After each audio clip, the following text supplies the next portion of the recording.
નમસ્કાર, આપ જોઈ રહ્યા છો નેશન પ્લસ ન્યૂઝ. હું છું આપની સાથે હિરલ પંડ્યા. ગુજરાતમાં સ્થાનિક સ્વરાજ્યની ચૂંટણીના પડઘમ વાગી રહ્યા છે, ત્યારે ક્ષત્રિય સમાજ અને ભાજપ વચ્ચેનો સંઘર્ષ ફરી સપાટી પર આવ્યો છે.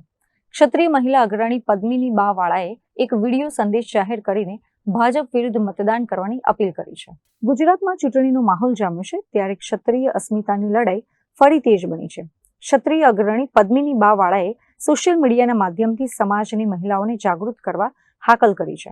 પદ્મિની બાએ આક્ષેપ કર્યો છે કે પુરુષોત્તમ રૂપાલાના બફાટથી ક્ષત્રિય સમાજની લાગણી દુભાઈ હતી. તેમ છતાં ભાજપે રૂપાલાને સમર્થન આપીને સમાજનું અપમાન કર્યું છે. આ સાથે પદ્મિની બા વાળાએ ક્ષત્રિયોની બહેન દીકરીઓને ભાજપને વોટ નહીં આપવા માટે અપીલ કરી છે. ખાસ કરીને ક્ષત્રિય સમાજને યાદ દેવડાવવા માંગુ છું કે રૂપાલા જેવાના બફાટથી જે આપણા ક્ષત્રિય સમાજના બહેનો દીકરીનું અપમાન થયું હતું, તો બીજેપી પાર્ટીએ રૂપાલા જેવાનું માન જાળવ્યું હતું, આપણા ક્ષત્રિય સમાજનું માન નથી જાળવ્યું. તો એ ટાઈમ આવી ગયો છે. ઓલ ઓવર ગુજરાતમાંથી બીજેપીને વોટ નહીં, એ ખાસ અમારી ક્ષત્રિયાણીઓની બહેનો દીકરીઓની અપીલ છે.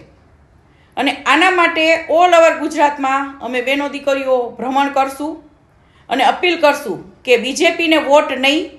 આપણે સૌએ ભૂલી ન જવું જોઈએ કે સૌએ આપણે શપથ લીધા હતા કે આજીવન બીજેપીને વોટ નહીં આપીએ. જય માતાજી. Bureau report, nation plus news, Vadodara. સમાચારોનો સતત અપડેટ મેળવવા માટે અમારી નેશન પ્લસ ન્યૂઝની યુટ્યુબ ચેનલને સબસ્ક્રાઇબ કરો, બેલ આઇકન દબાવો અને જોડાયેલા રહો ફેસબુક, ઇન્સ્ટાગ્રામ અને ટ્વિટર પર.